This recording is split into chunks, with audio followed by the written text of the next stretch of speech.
La parole de Dieu.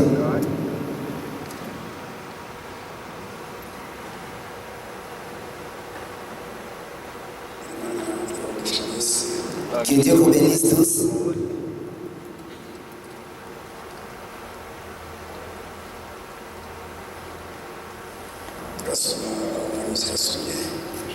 On va lire là où le prophète avait lu une seule ligne.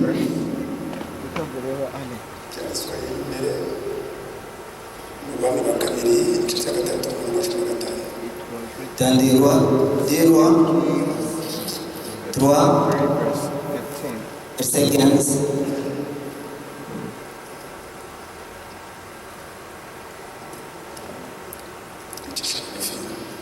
Let's humble ourselves. Amen. 2 Kings chapter 3 verse 15. ariko noneho nzanira umucuranzi w'inanga nuko bamuzanira agicuranga ukuboko k'uwiteka kuri elisa. Maintenant, amenez-moi un joueur de harpe. Et comme le joueur de harpe jouait, la main de l'Éternel fit sur Élisée. turagushimira mwami wacu yesu kristo kuri iri jambo tumaze gusoma. turagusaba mari nyagasani mu mwuka wera amanukira ahangaha muri ingano yawe ku gicaniro cyane cyane mari nyagasani badusobanurire iri jambo mari nyagasani tumaze gusoma, turyumvire turikurikize mari nyagasani. Gusabe koko kuba umugeni wawe mari nyagasani utagira umunkanya, utagira cyasha mari nyagasani, witeguye kubana nawe iteka ryose, kwinjira mu kirere cyawe mari nyagasani ni iby'ingenzi ngo tuve mari nyagasani muri iyi si n'amadini, tugusange ngo dutegure mari nyagasani ngo tubane nawe iteka ryose. Ni iby'agaciro gakomeye cyane mwami wacu yesu kristo. uha umugisha abana bawe bose baje mana, abakozi bawe, abashyitsi bahire mana, ubagenderere mari nyagasani, ubereke yuko nta yindi nzira yindi y'agakiza atari umwami yesu kristo. mana uhoraho mana nziza, akira amashimwe yacu yose, icyubahiro ni icyawe mu izina ry'umwami wacu yesu kristo, amen. Amen.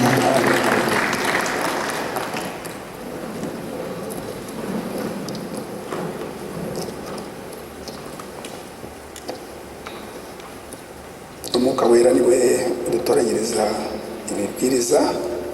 The Holy Spirit is the one who mbese umwuka wera niwe utoranya ibibwirizwa ku gicaniro. C'est le Saint-Esprit qui nous oriente pour la prédication quand on est ici à la chair. ntabwo ari twebwe tubitoranya. Ce n'est pas nous-mêmes qui choisissons ça. aba n'igihe ufashe nk'iminsi 3 iminsi 4 utegura rwose ibibwiriza, Ce n'est pas moi qui ai pris 3 jours pour préparer la prédication. ndetse nko ku munota wa nyuma ukumva byose biranze, Et pendant la dernière minute, tout bâcle bikanga neza. et ça refuse vraiment. hari ikibwiriza umwuka wera yanyoboyeho, La prédication du Saint-Esprit, kwinjira mu mwuka, entrer en esprit. kwinjira mu mwuka. Entrer en esprit. mu cyongereza getting in the spirit. Entrer en esprit. Getting in the spirit. Entrer en esprit. Haleluya. Amen. cyabwirijwe n'umuhanuzi Le prophète, tumwa yakiriye itariki 28 z'ukwezi kwa kane le message qu'il a reçu le 28 avril 1951, 1961. 1961. muri icyo kibwiriza rero tugiye kubagezaho C'est ça la prédication de ce jour. kwinjira mu mwuka. Entrer dans l'esprit. umuhanuzi amaze gusoma hano uyu murongo gusa umwe, Nous venons de lire un seul verset. one verse that the prophet ati bamaze kuzana Après avoir amené, ati muzanire umucuranzi n'inanga, amène-moi un joueur de harpe. nuko baramubazanira Et on l'a amené. agicuranga. Quand il jouait de la harpe, Ukuboko kw'Iteka kuja kuri Elisa, l'Esprit de l'Éternel fit sur lui. agicuranga ukuboko kw'Iteka kuja kuri Elisa wasimbuye Quand Eliya. il jouait, l'Esprit de Dieu descendit sur lui. Haleluya. Twumve igika cya 75 muri iyi bwiriza. Igika cya 75 On peut voir dans le paragraphe 75, umuhanuzi aravuga ati Jésus Christ est le même hier, aujourd'hui et éternellement. Ati Yesu Kristo uko yahoze ejo hashize niyo munsi niko ari kandi ko azahora iteka. Jésus-Christ est le même hier, aujourd'hui et éternellement. Entrez dans l'esprit. Twinjire mu mwuka. Il vous faut entrer dans l'esprit de Dieu. Amen. Ngo twinjire mu mwuka w'Imana. Entrons en esprit. Igika cya 76. C'est ainsi qu'on obtient un vrai réveil. Niho abantu bakira ese ubyutse nyakuri no kwinjira mu mwuka w'Imana tugatekereza ku Mana. Quand on entre en esprit, c'est là qu'on reçoit le réveil de Dieu. C'est lorsque on entre réellement dans l'esprit du réveil et compris jusqu'au bout, jusqu'à ce que le réveil frappe votre cœur et que ce système ecclésiastique, ce fanatisme et tous les systèmes vous quittent et l'incrédulité sortent à flot. Niho ibintu byose bituvamo iyo turi mu kirere cy'umwuka, iyo turi mu kirere cy'Imana, niho tubona imigisha y'Imana. C'est là que les mauvaises choses nous quittent, quand on est dans l'atmosphère de l'esprit et on reçoit les bénédictions venant de Dieu. Twumve icyo umuhanuzi avuga Écoutons ce que dit le prophète muri iki kibwiriza, dans sa prédication. le surnaturel, l'atmosphère spirituelle, ikirere icy'umwuka. Le surnaturel. Twumve ni ikibwiriza cya 29 ku bandika 29 z'ukwezi kwa mbere Ça vient, on l'a prêché le 29 janvier 1956. 1956, igika cya 20. paragraphe 20.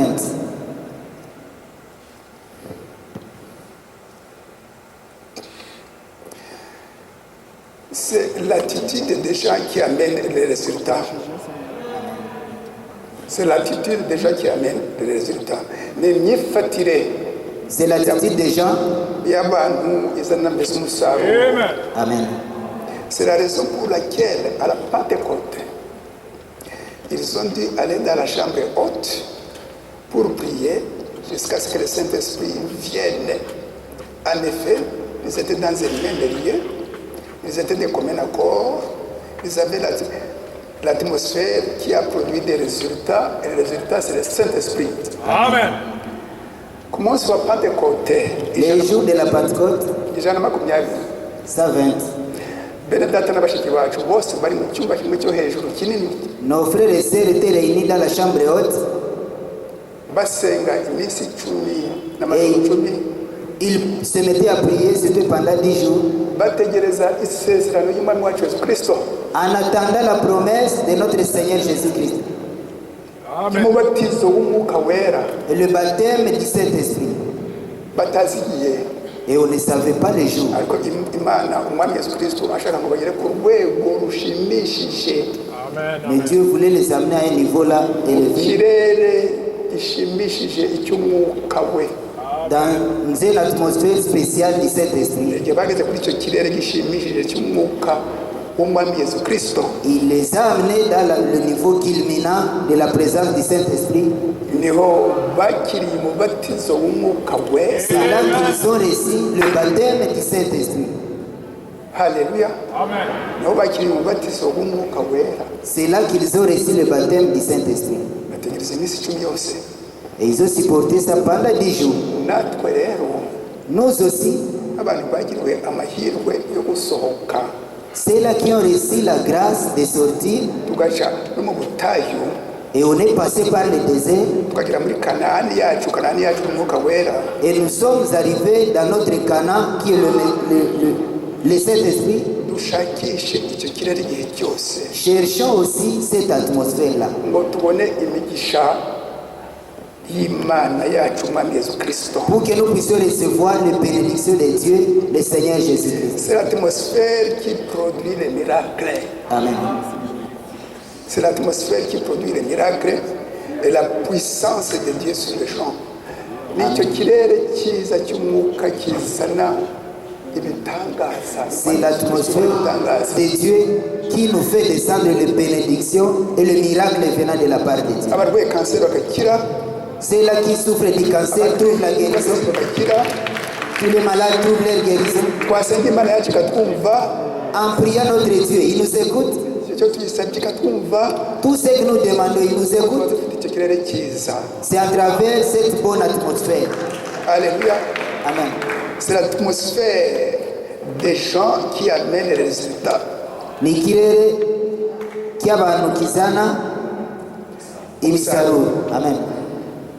Si les gens sont pensifs, niba abantu batekereza, Si les gens, ce sont des personnes qui pensent beaucoup, ils pensent à des problèmes tout le temps, même à l'église, batekereza ku bibazo byabo mu rusengero, ils sont distraits. ils sont distraits, Ils ne suivent pas la bakarangara. parole qui est prêchée. Amen. Ntibakurikirane ijambo ry'Imana, Ne mettons pas l'accent sur la parole de Dieu. ndetse abandi bakaba n'amatelefone Les autres en maniant le téléphone à l'église, bareba za message na za WhatsApp, en observant les messages sur WhatsApp. abandi bagasohoka uko bashatse. Les autres sortent comme ils veulent. Abo bantu Ces gens-là, barihemukira bagahemukira n'abandi bandi. ils font mal pour eux-mêmes et pour les autres. Haleluya. Amen. Biritwaye ko basigara mu rugo, Tant mieux que ces gens-là restent à la maison. ntibaze ngo batubuze imigisha, Qu'ils ne viennent pas nous empêcher à être bénis. ntibaze ngo batubuze imigisha y'Imana. Qu'ils ne viennent pas nous empêcher à recevoir les bénédictions Hari de Dieu. n'abashyitsi bahire, hari n'abashyitsi bahire, les Et, visiteurs. et le bienvenu nos visiteurs. Il faut yuko abadiyakoni baba rwose iruhande rwabo. Que les diacres soient à côté vraiment de nos visiteurs. Urabona ko ari ibintu nk'ibyo ngibyo, ukamuhamagara buhoro ukamushyira hanze akavuga ati wabikorera hanze. C'est lui qui manie le téléphone en faisant ces choses-là bizarres. On peut prendre la personne, on l'amène derrière là-bas, on lui dit fais ça dehors. Haleluya. Amen. Haleluya. Iyo tuje aha ngaha tuba dufite umugambi ngo duhabwe imigisha y'Imana. Quand nous venons ici, nous avons l'objectif de recevoir les bénédictions de Dieu. Ntabwo ari gutakaza umwanya wacu. Ce n'est pas perdre notre temps inutilement. Reka twumve aha ngaha. Écoutons ici. Nous pouvons rassembler un groupe de gens Twashira abantu benshi hamwe là où il y a une atmosphère spirituelle authentique ahantu hari ikirere cya kera kiza qui nous amène le Saint-Esprit kituzanira umwuka wera et sa puissance, n'imbaraga ze, la sainteté, ukwera, la sincérité ukuri et l'adoration. no kuramya. Alléluia. Et les personnes pareilles, ils sont assez conscients qu'ils sont dans la présence de Dieu Tout-Puissant. Abantu bameze gutyo baba bazi ko bari imbere y'Imana, Imbere y'Imana ishobora byose. imbere y'Imana ishobora byose. Nicyo natwe twifuza. C'est ce que nous désirons. Reka noneho turebe ibintu byadushyira muri icyo kirere tubyumve neza. Laissez-nous voir et écouter maintenant les choses là qui peuvent nous amener dans cette présence. Tubyumve neza ibintu byadushyira muri icyo Qu'on kirere. puisse saisir ça bien. Kubandika turacyari muri iki kibwiriza le surnaturel, Nous sommes toujours dans la prédication des surnaturels. l'atmosphère spirituelle. Ikirere cy'umwuka, Igika cya 34, paragraphe 34. iyo tuje aha ngaha Quand nous venons ici, bari ahantu hera, c'est un lieu saint. tuza tugafata umwanya mbere tugasenga, Nous prenons le temps d'abord, nous prions. umuntu ku giti cye ducecetse, Personnellement, tu pries toi-même et t'as posé. tugasenga, On prie, tugasoma ijambo ry'Imana, nous lisons aussi la parole de Dieu, tugasoma za broshire, nous lisons aussi le message tukajya muri icyo kirere. et nous entrons dans cette présence-là. Haleluya. Amen. Ariko mbere yo gusenga, Mais avant de prier, umuhanuzi avuga aha ngaha entrer dans l'esprit, le prophète dit d'entrer dans l'esprit yuko umuntu agomba kwisuzuma que la personne doit faire l'auto-observation. akihana. Et tu te repens. Iyo kwisuzuma ukavuga uti nta cyaha mfite, En voyant maintenant que tu n'as rien comme péché, icishe bugufi, humilie-toi bwira mwami wacu Yesu Kristo uti et dis à notre Seigneur Jésus-Christ, itagushimishije cyose mwami wanjye ngisabiye imbabazi. je te demande pardon sincèrement, Seigneur. Itagushimishije cyose Tout ce qui ne t'a pas plu mu bitekerezo byanjye, dans ma pensée, mu magambo yanjye, dans mes paroles, mu myifatire yanjye, dans mon comportement, mu myitwarire yanjye, dans ma manière de marcher mu bikorwa byanjye, et dans mes actes, ngisabiye imbabazi. je demande pardon pour ça. Ku gika cya 9, Paragraphe 9, entrer dans l'esprit. entrez toujours dans l'esprit. Igika cya 9, Paragraphe 9, ntabwo amasoma hose ni harehare. c'est un grand passage, je ne saurais pas tout Hari lire. umubwiriza butumwa mbese wari ukuze, un vieux prédicateur est allé dans une église, aragenda abwiriza iminsi 7, abwiriza kwihana. Il prêchait 7 jours avec le thème de se repentir. Iminsi 7 abwiriza kwihana gusa. 7 jours en parlant seulement de la repentance. Baramusanga, Et on l'a suivi. baravuga bati nous apprécions votre message sur se repentir. Twishimiye Nous apprécions ubutumwa bwawe bwo votre kwihana. message, Mais pendant tout ce temps-ci d'affilée, vous prêchez le même message sur la repentance. Ariko ubwiriza si iminsi yose vous prêchez tous ces jours sur la repentance. kwihana. Sur la repentance. Aravuga ati Il a dit ceci. eh bien c'est un ordre. Amen. Ati ni byiza, C'est bon, biri muri gahunda. c'est bon, c'est dans le plan. C'est un ordre, biri muri gahunda yanjye. C'est un ordre, c'est bon. Yesu ndi n'avez-vous pas un autre message? Na bundi butumwa wabufite. Ati mbese nta bundi butumwa iminsi yose nta bundi Pendant tous ces butumwa 7 jours, vous n'avez pas un autre message. Il a dit oui, Aravuga Ngwingo, mais qu'il se répande d'abord. Oui. Ensuite, je prêcherai sur autre chose. Oui. La repentance avant. babanze bihane, la repentance prend la première place. Aho mu gihe n'umwuka wera abone ko abantu bafite ibyaha, aravuga ati ntabwo nakurikiza ubutumwa abantu batarihana. C'est difficile de prêcher le message si les gens ne commencent d'abord à se repentir. Ils doivent d'abord se repentir. Ingingo ya mbere rero iyo umuntu aje aha ngaha, uwo ari we wese afata umwanya akisuzuma akabanza akiyeza imbere y'Imana. Ce qu'on nous demande ici, la première des choses, chacun de nous doit d'abord se présenter devant Dieu et se repentir. Kwihana, kwihana, kwihana. Se repentir sincèrement. Ubutumwa bwa Yohana, Le message des gens, bwari ubutumwa bwo kwihana. c'était le message de repentance. Abatiza abantu mu mazi menshi muri Yorodani, umubatizo wo kwihana gusa. Baptisant les gens dans des grandes eaux les journées, c'était le baptême aussi de repentance. Tubisoma muri Matayo igice cya 3, Nous lisons ça dans Matthieu 3, icyo gihe cyose.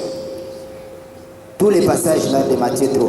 Igihe Yesu nawe yatangiye kubwiriza muri Matayo igice cya 4 kuva ku murongo wa 16, Quand Jésus a commencé à prêcher dans Matthieu 4, en commençant par le 6e verset, yavuze ati mwihane, il disait, répentez-vous, ubwami bw'Imana buraje le buregereje. royaume de Dieu est proche. Uwo ni Yesu Kristo. C'est ça Jésus-Christ.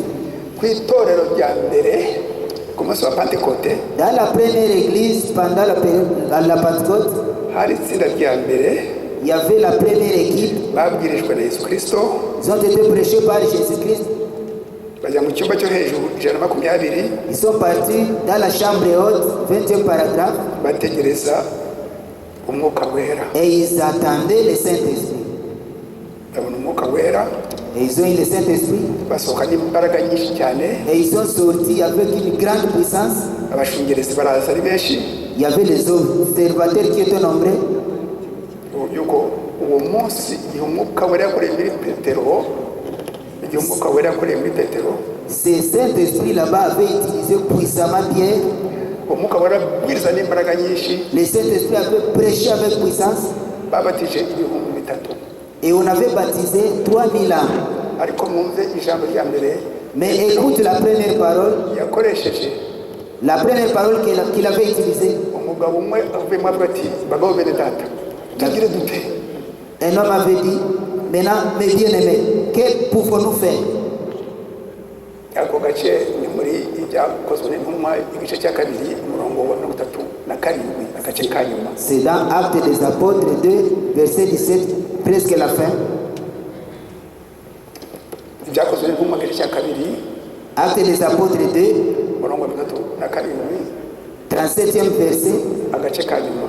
la dernière partie. Bagabo bene data tugire dute. Bien-aimés, que pouvons-nous faire? Mu gisubizo cya Petero, Écoute la réponse de Pierre. mu gisubizo cya Petero Écoutons la réponse de Pierre. dusoma mu byakozwe n'intumwa igice cya kabiri umurongo wa 38 na 39. Ça se retrouve dans Actes des Apôtres 2, 38 et 39e verset. Mwihane, Répentez-vous, mwihane répentez-vous, umuntu wese abatizwe mu izina rya Yesu Kristo et que chacun de vous soit baptisé au nom du Seigneur Jésus-Christ, mubarirwe ibyaha byanyu, et que vous soyez pardonnés de vos péchés, muhabwe impano y'umwuka wera. et vous recevrez le don du Saint-Esprit. Isezerano ni iryanyu n'abana banyu n'abari kure bose abazahamagarwa n'umwami Imana yacu. C'est la promesse qui vous appartient et qui appartient pour vos enfants et ceux-là qui seront appelés après vous. Icyo yavuze ya mbere mwihane. La première des choses, c'était répentez-vous. Kwihana rero La repentance maintenant, nicyo kintu cya mbere iyo umuntu aje ngo ajya mu kirere cy'umwuka asabane n'Imana. c'est la première des étapes pour que la personne entre maintenant dans la présence de Dieu. Imana ntabwo isabana n'indyarya. Dieu ne communie pas avec les hypocrites. Imana ntabwo isabana n'indyarya, Dieu ne communie pas avec les hypocrites, n'ababeshi, avec le menteur n'abanyabyaha. et le pécheur. Irera, Imana irera. Dieu est saint. Isabana n'abera. Dieu communie avec les saints. Idusaba gusa ikintu kimwe, kwicisha bugufi ngo dusabe imbabazi. Il nous suffit seulement de nous humilier et de demander pardon. Twicishe bugufi tudafite icyaha, ukavuga mana. Humilions-nous si nous avons des péchés, nous allons demander à Dieu Icyagushimishije pardon. cyose mu buzima bwanjye gisaba imbabazi. Tout ce qui ne t'a pas plu, Seigneur, je te demande pardon. Haleluya. Amen. Icyo ni ikintu cya mbere, kwihana. C'est ça la première des choses, c'est Tujye mu repentir. kirere cy'umwuka w'Imana. Tujye mu kirere cy'umwuka w'Imana. Pour entrer maintenant dans l'atmosphère de Dieu Tubone gusabana nayo. et qu'on fasse maintenant la bonne communion avec lui.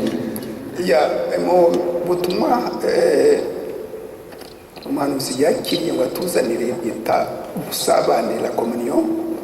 Dans la prédication du prophète appelée la communion, Ku itariki ya 4 ukwezi kwa kabiri en date du 4 février 1962, 1962, umve uko umuhanuzi avuga écoutons ce que dit le prophète ku gika cya 53 au 53e paragraphe.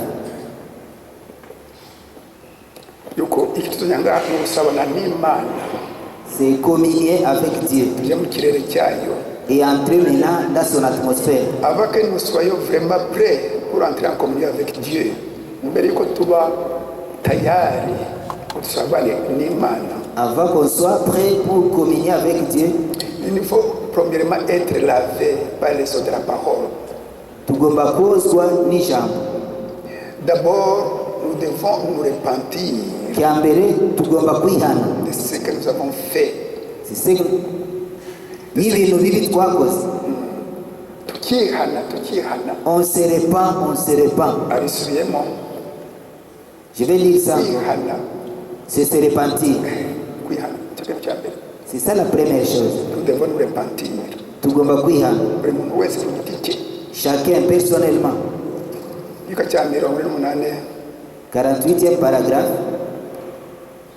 umve umuhanuzi avuga. Écoutons ce que dit le prophète. La communion dans laquelle nous entrons consiste pour chacun de nous individuellement à communier avec Christ. Bon, mbese ubwo busabane La communion, bwo kwinjiramo pour entrer dans la communion, umuntu wasabana na Kristo wowe wenyine ku giti cye. ça demande la personne d'une manière là personnelle. Communier, ce n'est pas uniquement une personne qui parle, et ce n'est pas nous seuls qui parlons, mais il faut aussi attendre et voir ce qui nous répond. Ni umuntu uvuga ku giti cye agategereza kugira ngo yumve igisubizo bari mumuhe. Amina. Agategereza igisubizo cy'Imana. Il attend maintenant la réponse de la part de Dieu. C'est bien souvent nous commettons des grosses erreurs. Kazi tukora amakosa, Hari igihe dukora amakosa katwumve ayo makosa ngo tuyirinde. Nous sommes les seuls à parler. Nous n'attendons pas, nous ne lui donnons pas la possibilité de répondre. Ngo turavuga twenyine tukavuga. nous parlons nous-mêmes, Dufata umwanya nous n'avons pas ce temps-là ngo dutuze, pour qu'on soit maintenant ngo posé dutegereze et on entend ijwi ry'Imana. la voix venant de Dieu. Ngo quand tu vois, Seigneur, je voudrais que tu fasses ceci, je voudrais que tu fasses cela. Mana Amen. shaka ko ukora bino, shaka ko unkorera kino. Amen. Amen. Mu kanya gato, mwami unkorera iki ngiki, unkorera iki ngiki, mwami ndakuguza iki ngiki, mwami dore. Pendant un laps de temps, tu dis à Dieu, je désire que tu me fasses ça, que tu me fasses ça, que tu me fasses ça. Ça, ce n'est pas une prière. Iyo ntabwo ari isengesho. Mais quand vous restez assez longtemps, Igihe mwicaye mukamutegereza, avoir la patience, kwihangana, unakihangana jusqu'à ce qu'il réponde. kutegereza kugira aho Imana iguha igisubizo, Amina. C'est là que vous entrez en communion. naho winjira noneho muri icyo kirere. Alléluia. Amen. Ufata umwanya Vous prenez le temps, ukabanza ukihana, tu te repens d'abord, ugasingiza Imana, tu supplies Dieu, ukayibwira ukuntu yatanze gahunda yo kuducungura tu lui rappelles qu'il avait donné le plan de la rédemption kuri Karuvari. sur le mont Calvaire. Umwami wacu Yesu Kristo ari uwa mbere akaba uw'imperuka. Tu lui montres que nous sommes maintenant pendant la fin de la, pendant le temps de la fin, umwami w'abami, le roi des rois ibindi byose et toute autre chose que tu vas mettre là-bas. waririmbye, Amen. tu as Tu avais changé, tu as chanté. hanyuma niho umuntu avuga ati umwami C'est là maintenant qu'on dit au roi, ibyifuzo byanjye urabizi Imana, tu connais mes intentions, mes demandes, Seigneur. ibyifuzo byanjye byose urabizi Imana. Tu connais mes besoins, Seigneur. Ugatangira ukabivuga. Tu commences maintenant à Rebe analyser ça. ukwizera kwanjye gutunganye. Après avoir fait une bonne repentance. Turebe kwizera kwanjye gutunganye. Et il y a maintenant la repentance sincère, la foi parfaite. Regardez ma foi parfaite. Regardez ma foi parfaite. Nta gutangira mwami mpaka mwami. On ne fait pas Dieu, donne-moi ça, donne-moi ça, donne-moi ça. Umwana muto Comme un petit enfant. sababu hanyuma ibyo kurya buri kanya mama bitari byashye no gushya. Oh, l'enfant demande la nourriture en désordre. Donne-moi ça, donne-moi ça, donne-moi ça. Natwe ni uko tumeze. Et nous aussi, nous sommes comme cela. Nta gusabana, nta gufata umwanya, nta. Pas de communion, tu n'as même pas le temps de méditer sur ça. Alléluia. Tujye inyigisho natanze l'ordre de l'église, gahunda y'itorero. L'ordre de l'église, la prédication aussi du prophète. Aha tumve neza. Écoutons bien ça. Ubwo tugiye kujya mu burebure. On va bientôt entrer en profondeur. Niyo ya nyuma yabwirije ku itariki 26 C'est la dernière prédication du 23 février 1963. nicyo kibwiriza kuri gahunda y'itorero. C'est la prédication sur le plan de l'église. L'ordre de l'église. Gahunda y'itorero. L'ordre de l'église. Reka tugende buhoro twumve icyo dusaba twese. Marchons lentement, écoutons maintenant ce que Dieu nous demande. Muri gahunda y'itorero. dans l'ordre de l'Église, ubutumwa bwaturutse ku mwami Yesu Kristo, le message qui est venu du Seigneur Jésus. Amen. ntabwo ari iby'umuhanuzi, Amen. byaturutse ku mwana. Mwumva aha ngaha Écoutons ici, igika cy'ijana na 49 abandika mwandike ibyo bika. paragraphe 149. Mwumve icyo umuhanuzi atubwira. Écoutons ce que le prophète nous dit. ijana na 49 149. Baravuga ati maintenant les diacres de l'église sont la police de l'église. Abadiakoni b'itorero Les diacres de l'Église, n'abapolisi mu itorero. ce sont des policiers dans l'Église. Haleluya. Amen. N'abapolisi mu itorero Ce sont des policiers dans l'Église. abivuze ahantu henshi. Et le prophète en a parlé beaucoup de fois. Inshingano yabo ya mbere ni ukudushyira kuri gahunda twese, C'est nous mettre tous en ordre. ni ukubumvira rero. Maintenant, il faut écouter ces policiers-là, les diacres. Ni ukubumvira. Il faut l'écouter. Il faut la police dans l'église. Tugomba kuba dufite polisi mu itorero. Et l'église n'est pas une maison de rencontre générale. Itorero ntabwo ari ahantu aho tuhurira abantu bose. Aba bantu baza kuduhura ngo dusabane tugende dute oya.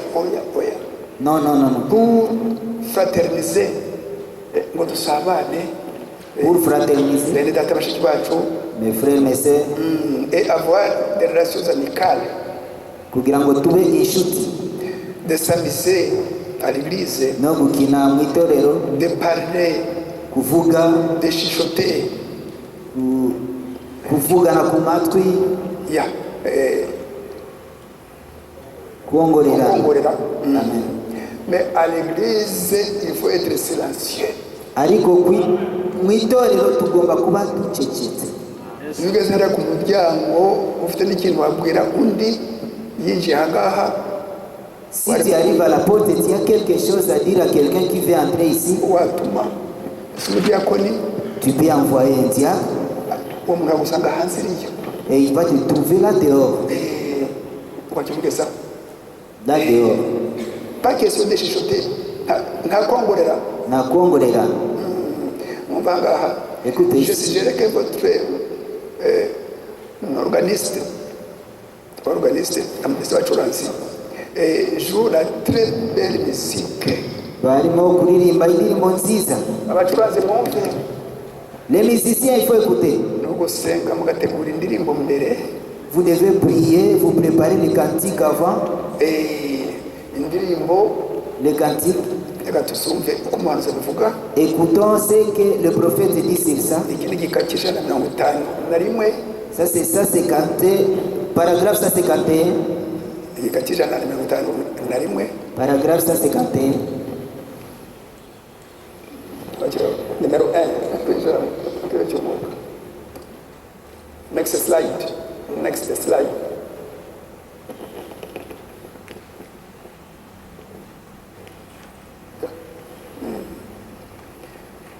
Mwumve abacuranzi icyo umuhanuzi avuga.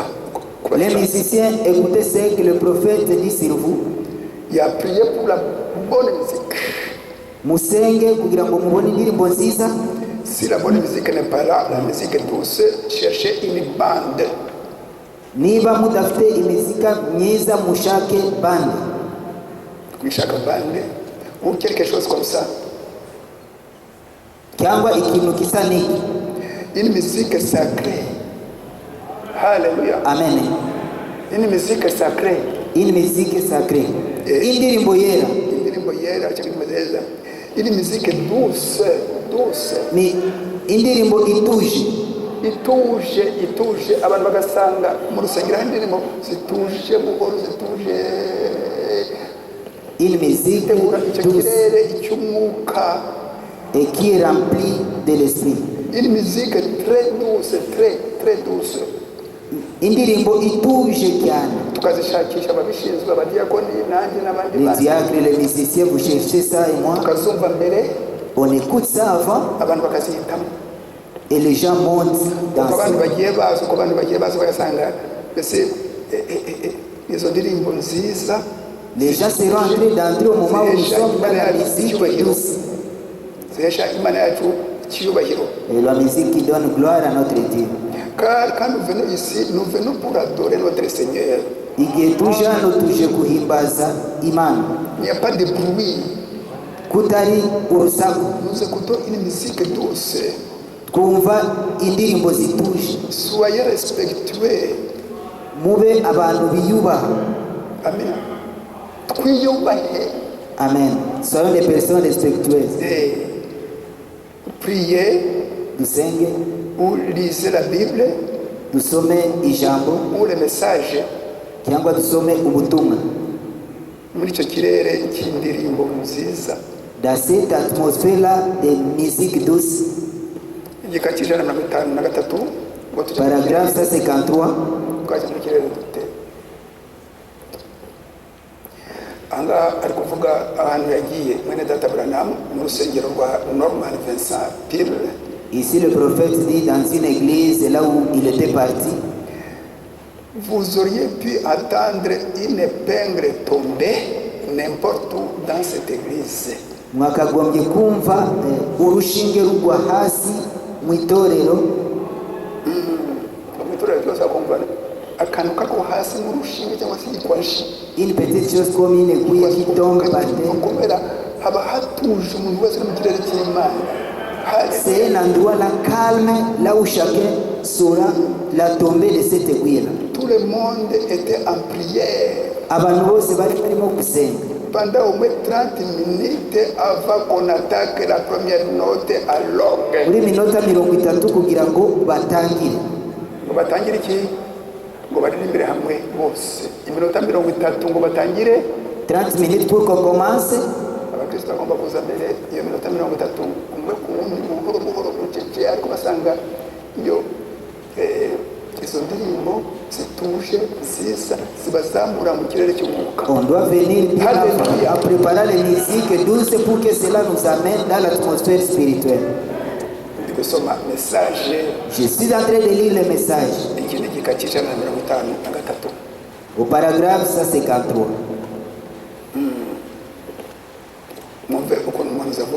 Écoutons ce que dit le prophète. Tout le monde en silence, en prière. Abantu bose mu masengesho batuje. Ou bien en train de lire. Cyangwa barimo gusoma. Oh, que c'est merveilleux. Oh, ikintu kiza. Amen. Torero ry'umugeni wa Kristo n'umutima Kristo. Dukurikize ibintu. L'église épouse de Christ, nous devons suivre ça. Nous devons suivre ça. Unissons-nous tous, mettons-y de la force pour entrer dans cette atmosphère-là spirituelle. Oh, que c'est merveilleux. Le prophète dit, Mbega kuari ikintu kiza. Alléluia. Amen.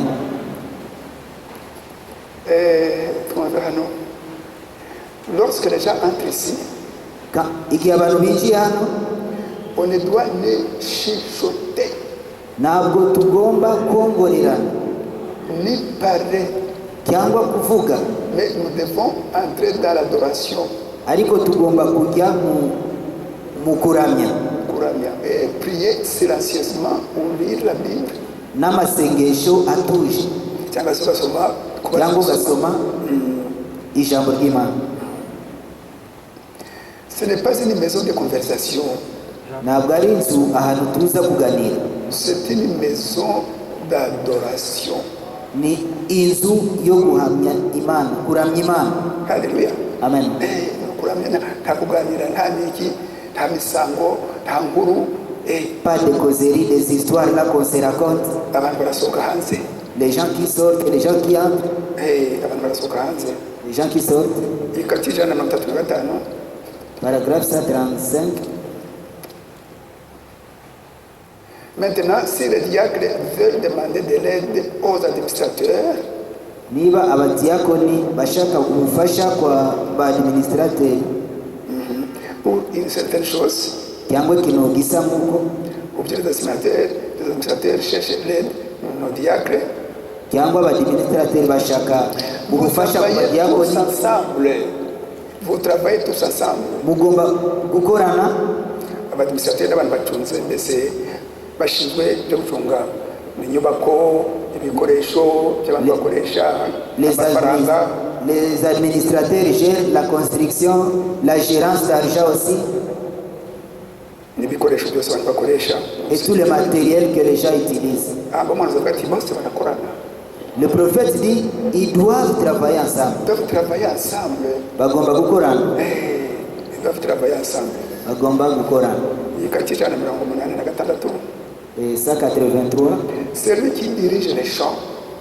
Wa undi ucuranga uyobora indirimbo. aravuga ati uwo muntu agomba kujya afata umwanya agategura indirimbo akazitegura mbere. On dit la personne là doit avoir le temps pour préparer les cantiques akazisengera et il doit prier pour ces cantiques là akaba ari mu kirere cy'umwuka nawe. et il doit être vraiment dans l'atmosphère là du Saint-Esprit, que ce soit les chants, uyobora mbese indirimbo, celui qui conduit les chants, abacungamutungo, les administrateurs, abadiyakoni, les diacres aussi, bose bakorera hamwe bakajya mu kirere cyo hejuru. tous travaillent ensemble étant dans l'atmosphère spirituelle. Umwanya ndasaba ati natwe twese abakirisitu Et nous tous les chrétiens, tugomba kujya muri icyo kirere cy'umwuka. nous devons entrer dans cette présence là, cette atmosphère là spirituelle. Ati nabaririmbisha ntakusanga ubatangire mbese. J'ai dit que les chants doivent commencer bien avant. Mwumve noneho ibya pasiteri. Écoute-toi maintenant pour le pasteur. Il devrait sortir fraîchement sous l'onction du Saint-Esprit. Yakagombye kuza avuye mu gusigwa k'umwuka wera. Mu gusigwa k'umwuka wera. Sortir du bureau. Kuva muri biro. Et il doit plutôt rester au bureau là derrière. Agomba kuba ari nyuma muri biro. En train de méditer sur la parole. Arimo gutekereza ku ijambo ry'Imana. Quand votre dernier chant, quand votre dernier chant, igihe ahantu hawe ho guhagarara hanyuma, indirimbo ya nyuma, voyez, c'est ça le signal d'appel pour le pasteur. Niyo ngiyo ihamagara pasteur. Et aussitôt qu'on a chanté ce dernier cantique, igihe barangije iyo ndirimbo ya nyuma, c'est le moment pour le pasteur d'entrer. Ni umwanya noneho pasteur kuza. Il entre, pasteur akaza, il salue son auditoire, agasuhuza itorero rye, il ouvre son cahier, agafungura ikayi ye,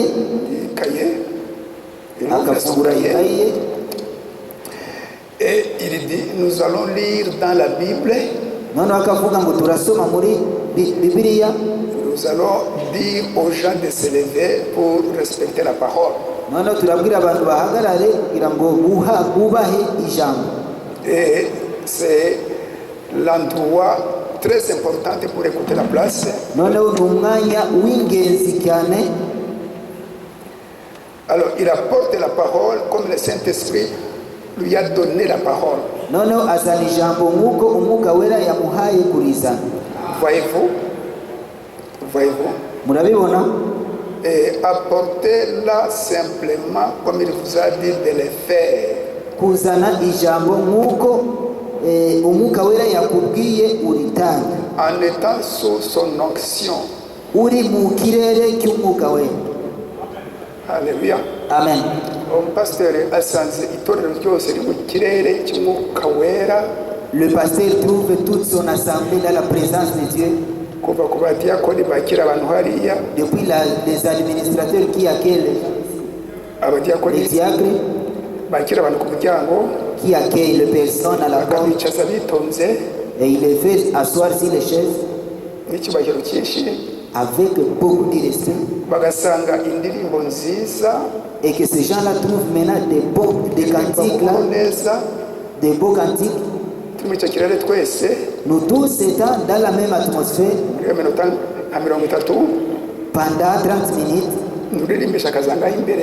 Celui qui conduit passe devant. yabisengeye yabiteguye neza Et lui, il a tout préparé, il a prié pour ça. cyangwa tukajya mu gihe cyo guhimbaza umwami wacu Kristo Et on entre maintenant dans cette présence-là abantu d'adorer Dieu. bagahimbaza bishimye Les gens vont louer étant joyeux. bagahimbaza bishimye Ils vont louer Dieu étant joyeux. ku ndirimbo ya nyuma La dernière chanson, umubwirizabutumwa cyangwa pasiteri akaza le pasteur vient ou bien le prédicateur entre. akaramutsa itorero imana ibaha umugisha Il salue l'assemblée et dit que Dieu vous bénisse. agafata ibintu bye Et il prend maintenant ses affaires. agasoma ijambo ry'imana Il lit la parole de Dieu. mugatangira no mukajya mu kindi gice kindi cyo gusabana n'imana mu ijambo ryayo. Vous entrez maintenant dans l'autre étape de la communion en écoutant la parole de Dieu. Sabana n'imana mu ijambo ryayo. Parce que Dieu est dans sa parole. Yarangije Quand il termine, arasenga ashyira indirimbo il peut conduire un cantique. amatangazo agakurikira n'ibindi bigakurikira On donne des communiqués. uririmbisha agategura indirimbo nziza zo gusoza. Celui qui conduit les chants peut maintenant donner la dernière chanson pour finaliser. yaba ari imwe cyangwa ebyiri cyangwa eshatu Ça peut être un cantique, 2, 3, zo gusoza amateraniro abantu bari mu kirere cy'imana. pour qu'on mette fait au kit, mais étant toujours dans l'atmosphère spirituelle. Indirimbo rero Les chants maintenant, Dawudi yanditse yahimbye zaburi 150. et le psaume 150 que David avait fait, agaragaza amashimwe ye ku Mana y'inzima, et il montrait comment louer Dieu. agaragaza amashimwe ye mu ndirimbo zo guhimbaza Imana. Il montrait ses remerciements en chantant pour Dieu. Zaburi 150. C'est le psaume 150. Asoza iya nyuma 150 Quand il terminait au psaume 150, nk'uko navuze aha ngaha écoutons ce que dit David, umurongo wa nyuma le dernier passage. 150 umurongo wa gatandatu avuga ati ibihumeka byose bishima Uwiteka. Tout ce qui respire loue l'Éternel. nuko arangirije ibihumeka byose bishima Uwiteka. Que tout ce qui respire loue l'Éternel. ariwo mwuka wonyine n'imbabazi z'Imana. Dans le souffle, il y a le pardon de Dieu. ibihumeka byose bishima Uwiteka. Tout ce qui respire loue l'Éternel. C'est ça le dernier passage du psaume 150. Niyo mpamvu mu byakozwe n'intumwa Raison pour laquelle, mwandika ngaho igice cya 13 Actes des Apôtres 13 Actes des Apôtres 13, umurongo wa 22 22e verset, Imana iravuga iti mbonye Dieu dit, Dawidi uwo umutima wanjye je wishimira. vois David vraiment l'homme de mon cœur. mbonye Dawidi uwo umutima wanjye wishimira. Je vois l'homme, David vraiment c'est un homme au cœur de Dieu. Je me réjouis en lui. Impamvu ni iki? Quelle est la raison? Dawidi yagaragaza ukuntu ashima Imana, David icyubahiro montrait cy'Imana comment il louait Dieu akabigaragaza et il manifestait ça imbere y'abantu bose devant tous les gens nta n'agasoni na gato. sans même une petite goutte de honte. Haleluya. Amen. Imana iravuga mu Migani 8:17 mwandika aho ngaho. Dieu dit dans Imigani 8:17 Proverbe 8, 17, nkunda bankunda j'aime ceux-là qui m'aiment kandi abashakana umwete bazambona. et tous ceux-là qui me cherchent me trouveront. Nkunda bankunda J'aime ceux-là qui me cherchent, qui kandi m'aiment, abashakana umwete bazambona. et tous ceux qui me cherchent avec courage me trouveront. Abafarisayo batega Yesu bamubaza ibibazo Les pharisiens, en piégeant Jésus par des questions, bati itegeko risumba andi mategeko yandi yose ati nirihe? Itegeko risumba amategeko yandi yose. ok, votre commandement qui dépasse tous les autres, c'est lequel? aha ngaha tubisoma muri Matayo Quand nous lisons ça dans Matthieu, igice cya 22 chapitre 22, kuva ku murongo wa 34 en commençant par le 34 verset, Yesu arasubiza ati Jésus leur a répondu, ukundisha Imana yawe umutima wawe wose. aimez Dieu avec tout ton cœur. Ukundisha Imana umutima wawe wose. Aimez Dieu de tout ton cœur. Ukunde na mugenzi wawe nk'uko wikunda. Aimez aussi ton frère comme toi tu t'aimes. Ati amategeko yose ashamikiye kuri iryo tegeko. Et il dit, tous les commandements viennent synchroniser dans ces commandements. amategeko yose ashamikiye aho ngaho. Tous ces commandements se fusionnent. Imana n'umutima wawe wose. Aimer Dieu de tout ton cœur et aimer ton frère comme toi tu t'aimes. Alléluia. Undabangunda bashakana umwete bazambona. J'aime ceux qui m'aiment et ceux-là qui me cherchent avec vivacité me trouveront. Bene data bashiki baje muri Kristo. Bien-aimés frères et sœurs, Twinjire mu kirere cy'umwuka w'Imana yatujangaha. chaque fois que nous venons ici, faisons tout pour entrer dans l'atmosphère spirituelle de Dieu. Twisuzume twese nihereyeho nanjye. Faites l'introspection de ta vie et tu commences. Moi-même, je vais commencer par moi. Nihereyeho nanjye. Je commence par moi-même. Utuntu duto twose n'utundi tundi tudukure mu nzira. Des petites choses qu'on puisse enlever ça en cours de route. Utuhe dutoya. Quelles sont ces petites choses-là? Bitanagira mu masaha yine n'igice. J'y arriverai à 10h30. Saa yine n'igice nicyo gihe ijambo ry'Imana. C'est à 10h30 que la parole de Dieu commence. Wakerewe. Tu es venu en retard. Niyo waza saa yine wakerewe ko saa y'icyo gihe umuririmbishi abarangaha. Même si tu viens à 10h juste, tu es déjà venu en retard parce que les chantres sont déjà là. Cya gice cya mbere cya meditation. Meditation ni iki? Ni Igifaransa. La méditation, c'est quoi? Ni ukuvuga ufata umwanya usabane n'Imana wowe wenyine ku giti cyawe utegure n'amateraniro. Tu prends toi-même le temps de converser, d'être en contact avec Dieu avant que le culte ne commence. Icyo kwihana. C'est le moment où tu te repens. Wowe n'Umwami Yesu Kristo musabane. Toi avec le Seigneur Jésus-Christ, vous faites cette communion. Yo kuririmbisha. C'est ça la première étape avant que les cantiques ne commencent. Niyo mpamvu mvuze nti twese nanjye ndimo. Raison pour laquelle j'ai dit tous, moi-même je suis inclus. Twisuzume. Faisons l'introspection. Tugendere kuri iyi message yacu. Et entrons maintenant dans l'ordre de l'église. Wumvise yuko mu kibwiriza. Vous avez écouté dans la prédication la prédication du frère le dimanche qui disait Genda muvuge, mugende muvuge. Qu'est-ce que nous allons dire? Le message que nous avons reçu. C'est ça notre mot de passe.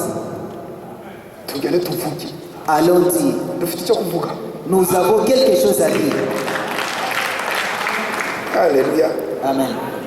On continue.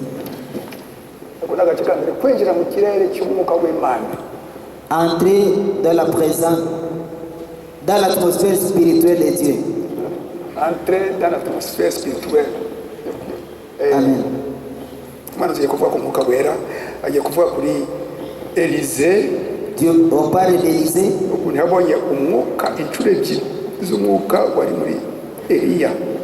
Comment il a reçu la double portion de l'onction d'Élie.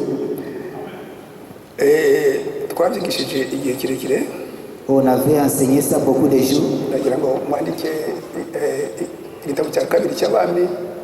Je voulais que vous puissiez écrire le livre des 2 rois.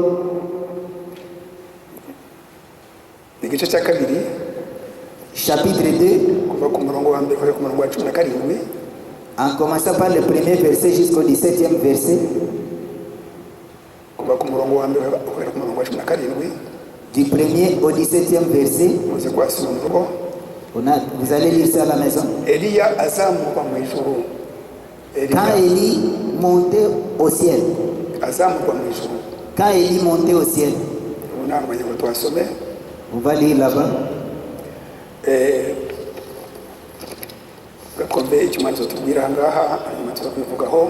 écoutons ce que le prophète nous dira là-bas.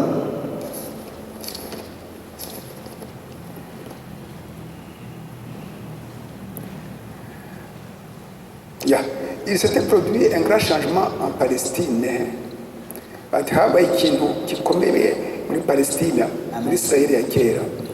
grand événement s'était produit. Un prophète très remarquable avait été enlevé et emporté dans la gloire. Amen. un grand prophète, wa Tishubi Élie de Tishbite, yaragaragaye il a été manifesté. arwanya Ahabu na Yezabeli. Il a combattu Akab et Jézabel. Hanyuma igihe iminsi mbese irangiye, Quand il a terminé ses jours, il a été enlevé au ciel. ari hamwe na Elisa. Il était avec Élisée. Elisa amubwira ati, Eliya abwira mbese Elisa ati, wasigara. Et Élie disait au prophète, ayumvira inshuro nyinshi aramuherekeza ati sigara, ati ntabwo dusigare, ati ndagiye rwose Uwiteka ntabwo dusigare. Élie disait au prophète Élisée de rester. Élisée de refuser, disait, comme le Dieu existe, je ne peux pas te laisser. Ku munota wa nyuma Maintenant, à la dernière minute, amubwira ati nsaba icyo ushaka. il lui a dit, demande-moi ce que tu veux. Byamugumyeho, Il était vraiment collé à Élie. Elisa yamugumyeho. Élisée a été collé sur Élie. Imana imuzamuye, Quand Dieu a enlevé Élie, afata umwenda we il a pris maintenant sa tunique, umuterera. il a jeté ça chez Élisée. Mwumve uko umuhanuzi avuga. Écoutons ce que dit le prophète. Mais quelle consolation cette nation devait avoir eu. Ati mbese Imana yatanze yahojeje Abayisirayeli, irabahoza. Dieu a épaulé les Israélites. De savoir que cet homme qui a été envoyé pour représenter Dieu était rentré à la maison Wa mugabo waje kugira ngo yerekane Imana yatashe mu rugo sans même mourir, adapfuye, et qu'il avait été enlevé et pris d'en-haut. yazamuwe mu ijuru. Oh, un très beau type, ce qu'Élie était, un type de ces jours-ci. Mbega ikintu kiza, urugero rwiza. Rifite uburebure cyane, ndaza kuvuga mu kanya. Amen. Ati urugero rwiza igihe cyacu abantu bazazamurwa, abantu bazakira uwo mwuka. Le vrai type de notre temps, c'est là qui recevront le Saint-Esprit de Dieu. Eliya wa mbere. Ati beau type. Amen. Et Dieu retire son homme. Imana ifata umuntu we. Dieu retire son homme. Imana ifata umuntu we. Mais jamais son esprit. Ariko atari umwuka we. Il a toujours eu quelqu'un d'autre sur qui il peut placer son esprit. Haba hari umuntu ufite umwuka we. Imana isarura umuntu. Il prend l'homme. Eliya mukamufatira muzamura. Il prend Élie, il l'enlève. Umwuka we uje muri Elisa. Mais son esprit fit déposer dans Élisée. Inshuro ebyiri. Deux fois. Inshuro ebyiri. Deux fois. C'est ce qu'il a fait. Nicyo yakoze. Il avait juste changé de messager. Yahinduye intumwa gusa. Mais le même esprit est resté. Ariko umwuka wasigaye ari uwo nguwo. Il est resté sur Élisée. Wasigaye kuri Elisha. Alléluia. Amen. Tuni kati ya 13. 13e paragraphe. Bene data bashiki banjye, Mes frères et sœurs, twabyizeho iryo zina Eliya risobanuye umwuka wa Kristo. Élie signifie l'esprit de Christ. Umwuka wa Kristo L'esprit de Christ. muri Bibiliya ngiyi Dans la Sainte Bible, rikoreshejwe inshuro eshanu. on utilise ça 5 fois. Uwo mwuka ukoreshejwe inshuro eshanu. Cet esprit-là est utilisé 5 fois. Inshuro ya mbere La première fois, kuri Neriya w'Itishubi, chez Élie le Tishbite, tubisoma mu Abami ba mbere on lit ça dans 1er roi, kuva ku gice cya 17 cya 18 cya 19. paragraphe 13, Chapitre chapitre 16, 17 et 18. chapitre 17, 18 et 19. 17, 18 et 19. Eliya w'Itishubi Élie le Tishbite, mu Bami ba mbere igice cya 17, dans 1 roi 17, 18, 18 19. et 19. Ni ahantu hari cyane. C'est un long passage. Yaje guhangana n'umwami wa Israel wavuye ku ijambo ry'Imana aramya ikigirwamana Bali. Il est venu s'opposer au roi d'Israël qui s'appelait Akab, qui s'était déconnecté sur Dieu et il a mis des divinités. Umunyamahangakazi Le roi Baal, yashatse le dieu Baal. Yezebeli. Umunyamahangakazi yashatse Yezebeli.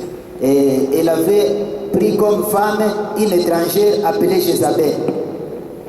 Ubwo bwa mbere umwuka wa Kristo uja ku muhanuzi Et Eliya.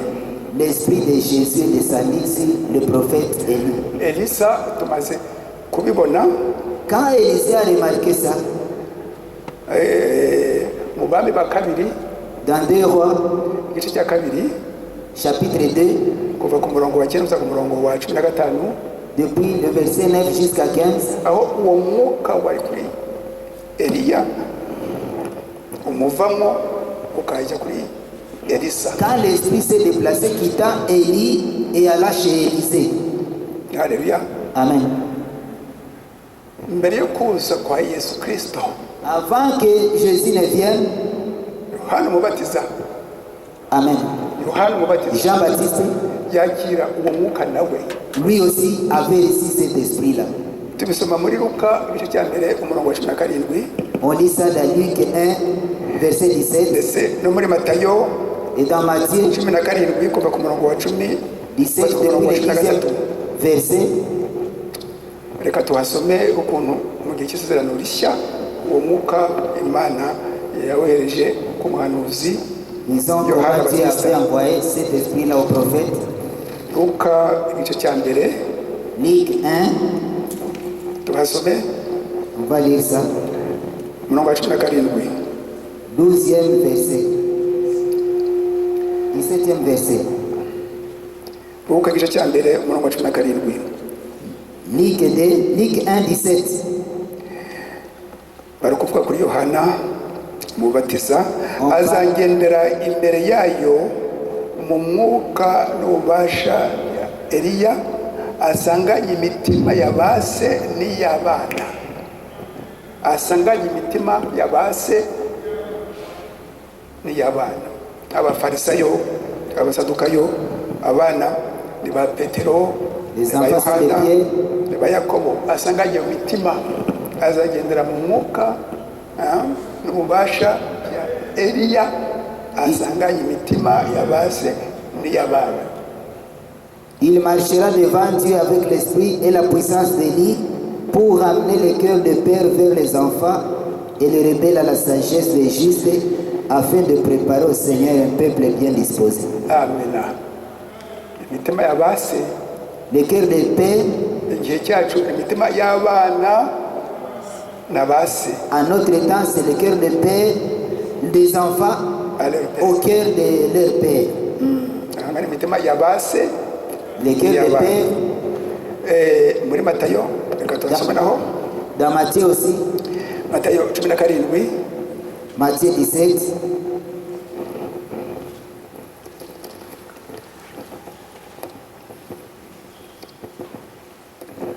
Matayo 17 umurongo wa 10 wa 13. Matthieu 17, au 10e verset jusqu'au 13e verset. Abigishwa be baramubaza bati, abangana abigishwa ba Yesu Kristo, abigishwa be baramubaza bati, ni iki gituma abanditsi bavuga bati Eliya akwiriye kubanza kuza? Arabasubiza ati, ni ukuri ko Eliya akwiriye kubanza kuza akagarura byose akabitunganya. Amen. Agarura byose akabitunganya. Ariko ndababwira yuko Eliya yaje ntibamumenya, aho bambwira uko bashaka n'umwana w'umuntu niko bazamugira, nuko abigishwa bamenya yuko ababwiye ibya Yohana Umubatiza. Les disciples lui firent cette question. Pourquoi donc les scribes disent-ils qu'Élie doit venir premièrement? Il répondit, il est vrai qu'Élie doit venir et rétablir toutes choses. Alléluia. Mais je vous dis qu'Élie est déjà venu, qu'ils ne l'ont pas reconnu et qu'ils l'ont traité comme ils ont voulu. De même, le Fils de l'homme suffira de leur part. Les disciples comprirent alors qu'il leur parlait de Jean-Baptiste. Alléluia. Amen. Eliya wa gatatu Le troisième Élie, umwuka wari muri Eliya c'est l'esprit qui était dans Élie. niwo Imana yashyize muri Yohana Umubatiza. C'est ce même esprit que Dieu a déposé dans Jean-Baptiste. Umwuka wuhariko, umwuka wuhe, Quel esprit? umwuka wo guhangana L'esprit qui va s'opposer. n'isi Qui va s'opposer au monde, n'amadini qui va s'opposer à des ngo religions, basohoke basange umwami Yesu Kristo. pour qu'ils sortent et aillent vers Jésus. Uwo mwuka wo guhangana abantu basohoke C'est cet esprit-là qui s'oppose. Haleluya. Amen. Eliya wa kane ninde? Le deuxième Élie, c'est qui? Abantu b'igihe cyacu. C'est pour notre époque, notre temps. Dore nzaboherereza umuhanuzi Eliya. Dieu avait dit, je vous enverrai Élie. Mbere y'uko umunsi ukomeye uteye ubwoba utaragera, Pendant ces jours grands et redoutables, uwo niwe uzasanganya imitima y'abana na ba se. c'est lui qui ramènera le cœur des enfants à leur père. Unazaza kurimbuza iyi si umuvumo. Et il viendra frapper de la malédiction cette Azaza terre. kurimbuza iyi si umuvumo. Il frappera de la malédiction la terre. Nguwo umurongo wa nyuma w'isezerano rya kera. C'est ça le dernier verset de l'Ancien Testament. Muri Malaki igice cya 23.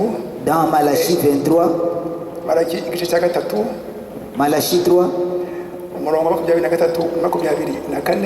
23e verset et 24e verset.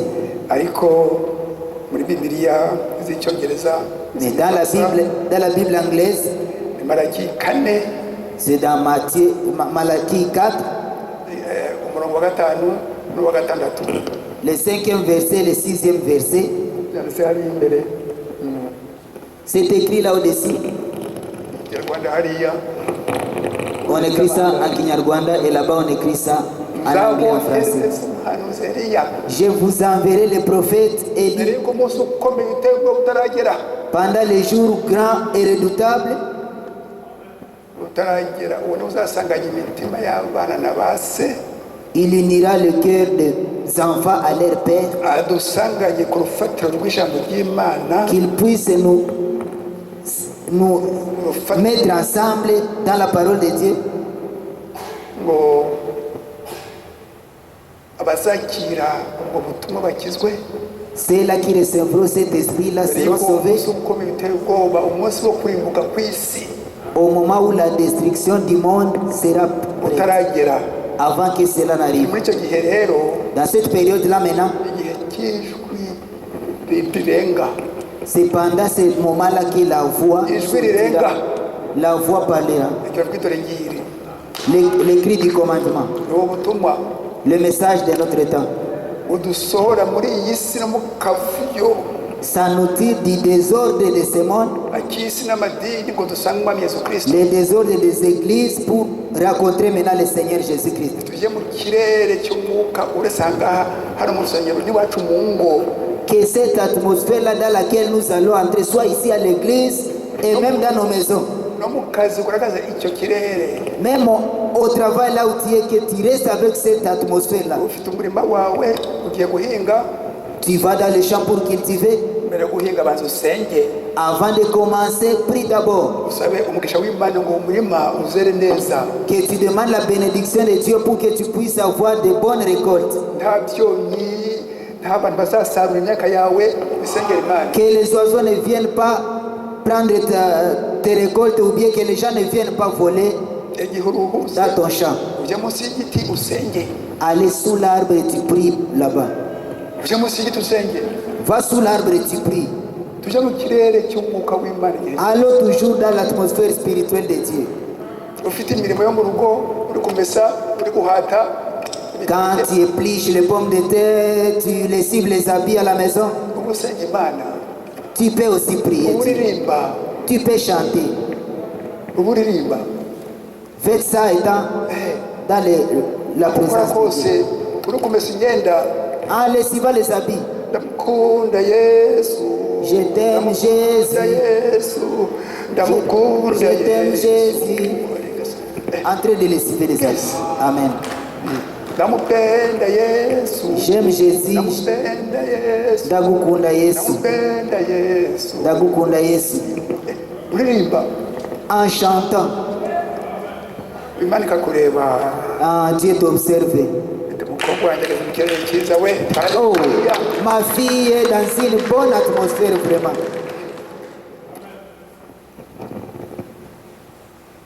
Ubu turi mu gihe cya Malaki wa kane. Nous sommes dans le temps où l'époque de Malachie 4. Uwo Imana yakoresheje ngo amasezerano yose y'igihe cy'imperuka asohozwe. L'homme que Dieu a utilisé pour que le mystère de Dieu soit accompli. Amasezerano yose Toutes les promesses de Dieu ari igihe cy'imperuka asohozwe. du temps de la fin s'accomplissent N'ubwiru bwose bumenyekane. et toute la révélation de Dieu soit connue, Keretse ubwiru bumwe sauf une seule révélation dusoma muri Matayo 24 umurongo wa 42 que nous lisons dans Matthieu 24, 42e verset. Matayo 24 umurongo wa 42 Matthieu 24, 42e verset.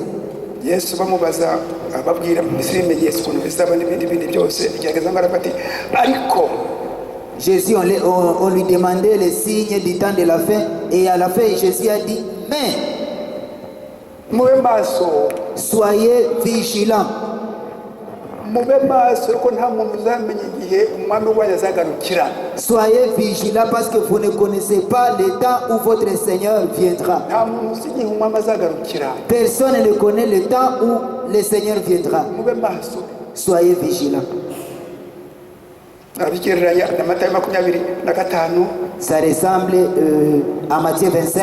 abari 10 Les 10 vierges, bategereje umukwe ils attendaient l'époux.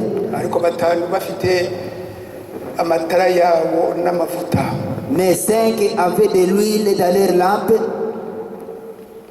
Amavuta n'iki? Umwuka wera. L'huile, c'est quoi? C'est le Saint-Esprit. Abandi batanu bafite amatara nta mavuta. Les autres avaient des lampes, mais sans huile. Igihe nijoro umukoraza Maintenant, l'époux est venu. ati umukoraje. Et l'époux est venu, l'époux est venu. Abari bafite amatara n'amavuta yabo baracana. Ceux-là qui avaient de l'huile dans leurs lampes ont allumé leurs lampes. Abandi bandi bajya gushaka amavuta Et ceux-là qui n'en avaient pas sont partis maintenant se ravitailler. barasigara.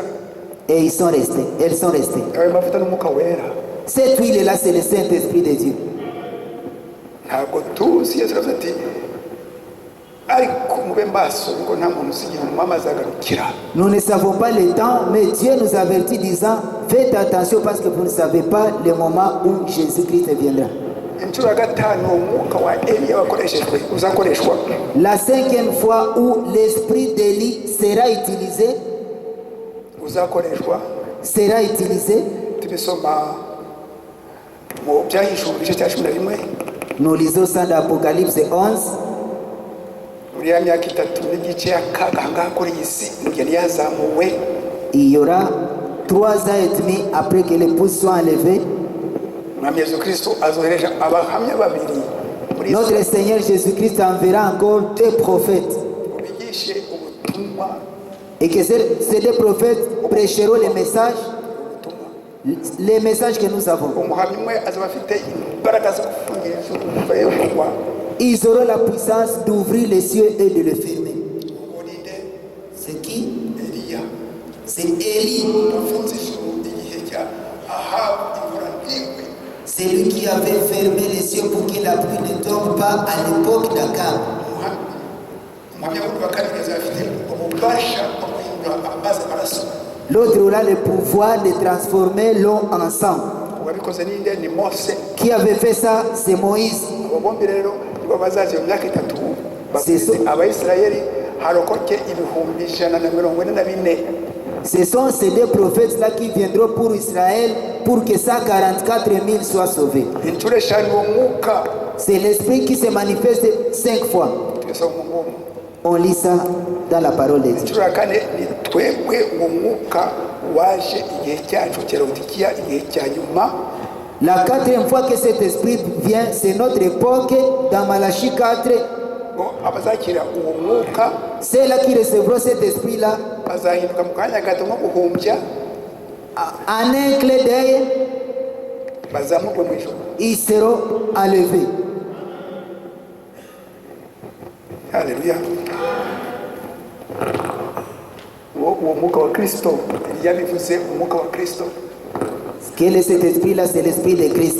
guhabwa umwuka wera, Le Saint-Esprit de Dieu.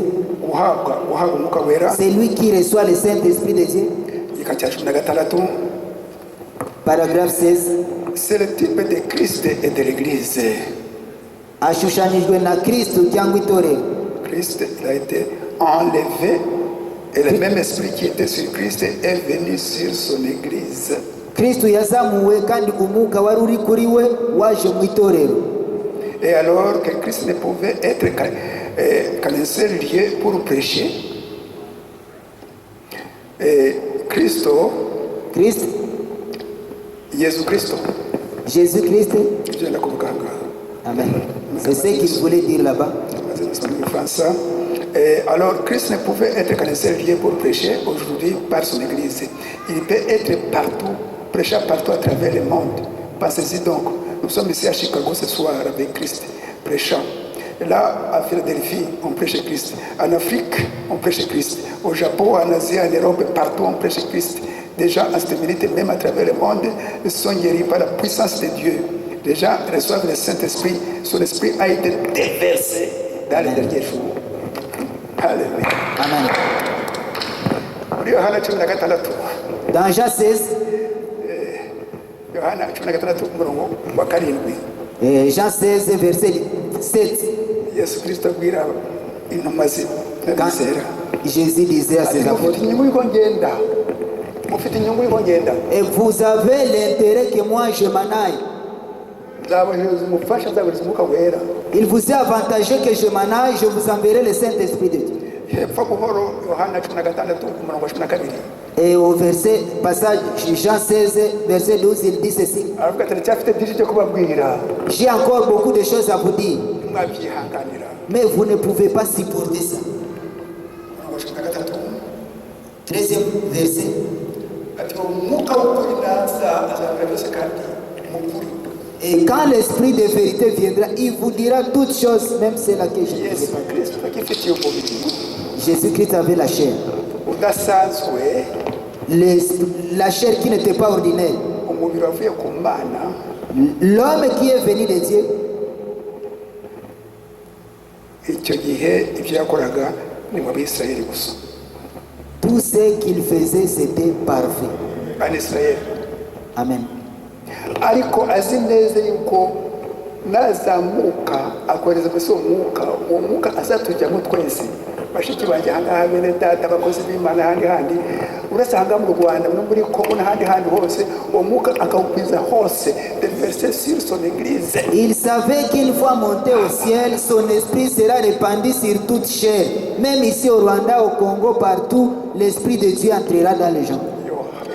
Joël umuhanuzi, Yoweli, Le prophète Joël, uwo mwuka azakwira mu bantu benshi. le Saint-Esprit se répandra sur beaucoup de gens. Icyo gihe tukigisha, À ce moment-là, on prêchera. ni kwigisha ahangaha, Je prêche ici. abandi bari Kinazi bari kwigisha. Et ailleurs, on prêche.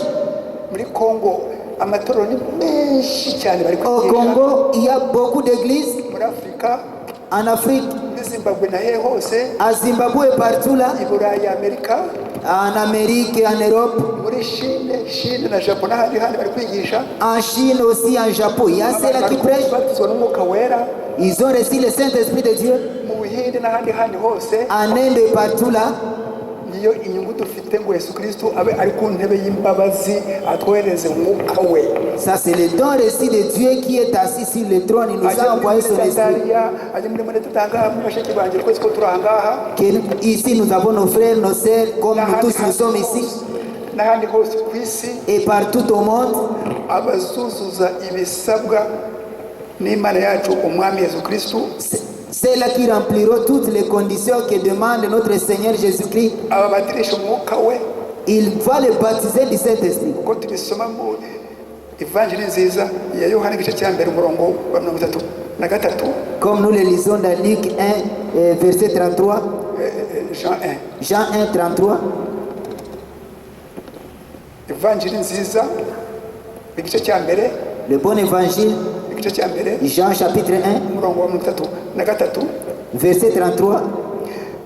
naho tubisoma muri Matayo igice cya gatatu umurongo wa 11 Et on le lit dans Matthieu 3, verset 11. no kubatirisha umwuka wera umwami Yesu Kristo gusa wenyine Pour que nous soyons baptisés du Saint-Esprit de Dieu. Celui qui peut le faire, c'est Jésus lui-même. we uduha umwuka we C'est celui qui nous donne le Saint-Esprit. ngo dukore imirimo ye. Pour que nous puissions faire ses œuvres. Haleluya. Amen. yaba wenyine rero ngaha kuri iyi si Que ce soit lui-même ici sur terre. igisha imyaka 3 n'igice Il a enseigné 3 ans et demi. ni kuzamuka Il est parti au ciel. abategereje umwuka wera bari 120. Il avait baptisé du Saint-Esprit 120 personnes. 120 mu myaka 3 n'igice 120 personnes. ariko ngubu uwo mwuka rero Maintenant ici, ibisabwa cet esprit-là pour l'avoir, abashyitsi bumve ibisabwa ibyo ari byo. nos visiteurs écoutez les conditions que Dieu nous demande. ibisabwa ibyo ari byo umuntu abatirishwe umwuka wera Ce que Dieu nous demande pour être rempli du Saint-Esprit, ni ukuza kumva ubutumwa bw'igihe cyawe ubutumwa buturutse ku Mana. c'est venir écouter le message de ton temps, le message qui est venu de Dieu.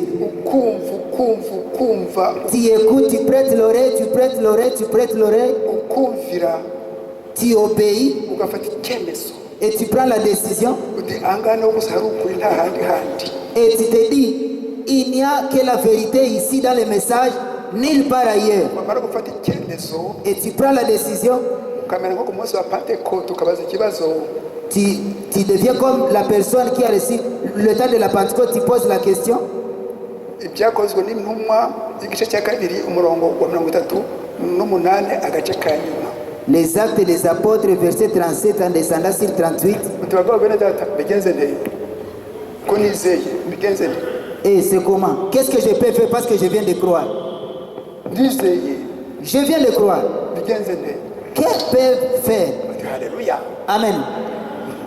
Ati ihane Repentez-vous ubatizwe mu izina rya Yesu Kristo et soyez baptisés au nom du Seigneur Jésus-Christ. ubone kubabarirwa ibyaha byawe. Et tu recevras le pardon de tes péchés. nta kuntu wabarirwa ibyaha byawe utabatijwe mu izina rya Yesu Kristo dupfiriye ku musaraba ngo dukize ibyaha kandi ducungure.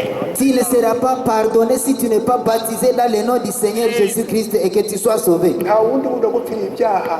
Personne n'est mort à cause de tes péchés. ntabwo ari data ntabwo ari data Ce n'est pas papa, le Père. Ce n'est pas fils. ntabwo ari umwuka wera. Ce n'est pas le Saint-Esprit. umwuka wera ntabwo yadupfiriye ku musaraba. Le Saint-Esprit n'est pas mort pour nos péchés sur la croix. data ntabwo yadupfiriye ku musaraba. Ce n'est pas le Dieu Père qui est mort pour nous sur la croix. ni Yesu Kristo wadupfiriye ku musaraba. C'est le Seigneur Jésus-Christ qui est mort sur la croix à cause de nos udukize péchés. ibyaha akaducungura. Et il nous a sauvés de nos péchés. haleluya. ukabatizwa mu mazi menshi mu izina rya Yesu Kristo. Et là, nous entrons dans des grandes eaux au nom du Seigneur Jésus-Christ. ukabona kubabarirwa ibyaha byawe. Et là, maintenant, tes péchés te seront pardonnés. hanyuma ugakomeza ukiyeza ugaca mu butayu umwami Yesu Kristo akabona impamvu n'intego yawe. Maintenant, tu passes maintenant le désert, tu continues à te sanctifier. Et maintenant, Jésus remarque ta raison. ubwo butayu ni ubuhe? Ce désert, c'est lequel? aho uvuye Là où tu viens, ni mu bwami bwa Satani. dans le royaume de Satan, Satani aza kuko ashoboye kose ngo akugarureyo.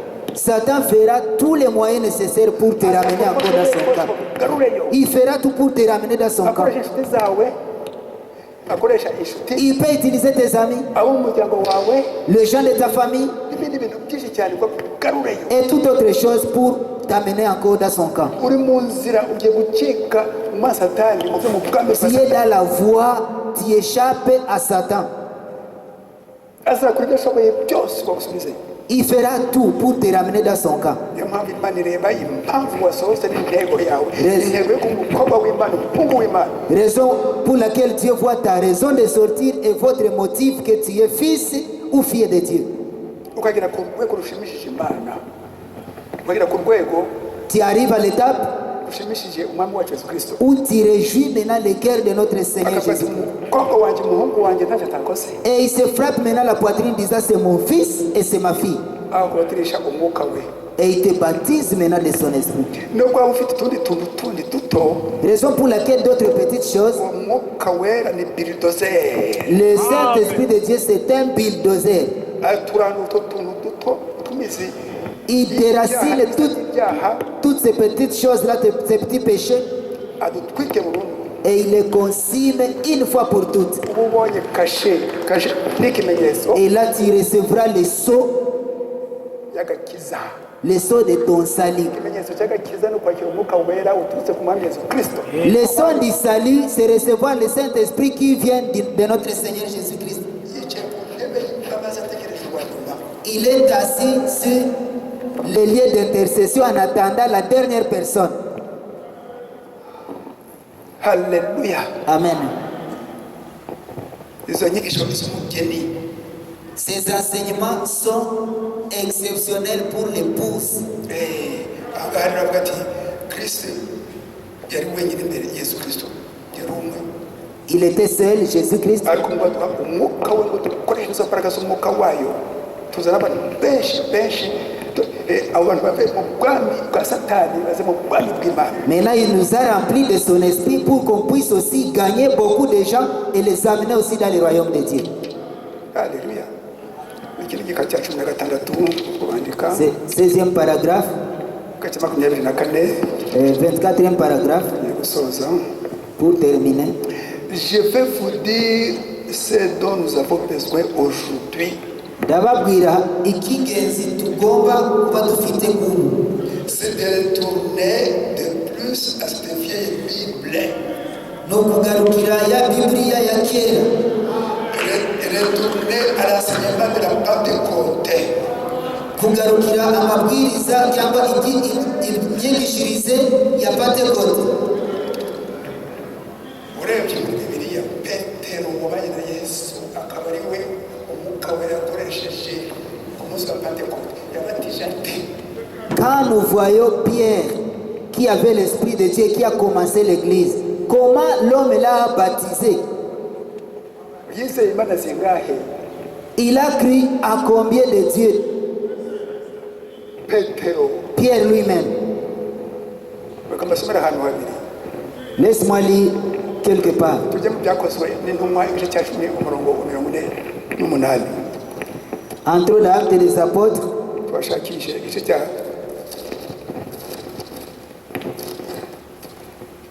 igice cya 10 umurongo wa 48. chapitre 10, verset 48.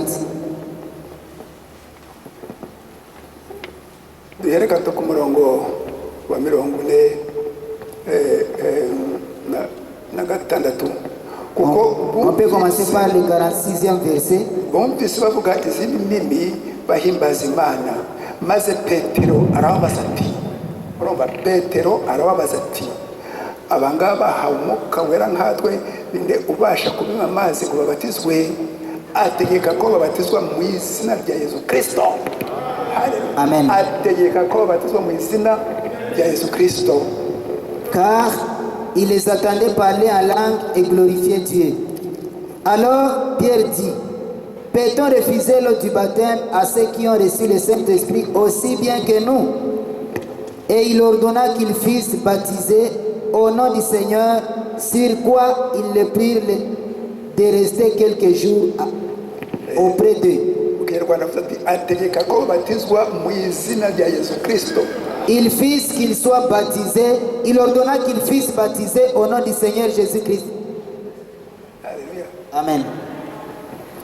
Mu rwandiko rwa kabiri rwanditswe na Petero, Dans le deuxième passage de Pierre, urwandiko rwa kabiri rwanditswe na Petero, deuxième lettre, dans 2 Pierre, umurongo wa mbere, igice cya mbere umurongo wa mbere. chapitre 1, verset 1. Simoni Petero imbata ya Yesu Kristo n'intumwa ye, ndabandikiye mwebwe abagabanye kwizera ku giciro cyinshi kubuhwanye n'ukwacu, mubuheshejwe no gukiranuka kwa Yesu Kristo, ariwe Mana yacu umukiza. Ariwe Mana yacu, C'est lui notre Dieu le Sauveur. et Sauveur. C'est lui notre Dieu et Sauveur, Jésus Christ. N'abandi bandi bose nyuma yo kwakira umwuka wera Après avoir reçu le Saint-Esprit, abahishurira ijambo ryose ry'Imana. il les a révélé toute la parole de Dieu. Bya bintu byo kubaza Yesu watwereka data finished. Tout cela des questions qu'on posait, est-ce que tu peux nous montrer le Père? Tous ces dossiers étaient clôturés. Yesu akabasubiza ati wambonye data. Jésus leur a répondu, quand vous me voyez, vous voyez le Père. Ati wambonye data. Quand tu me vois, tu vois le Père. Bakabyemera bashidikanya.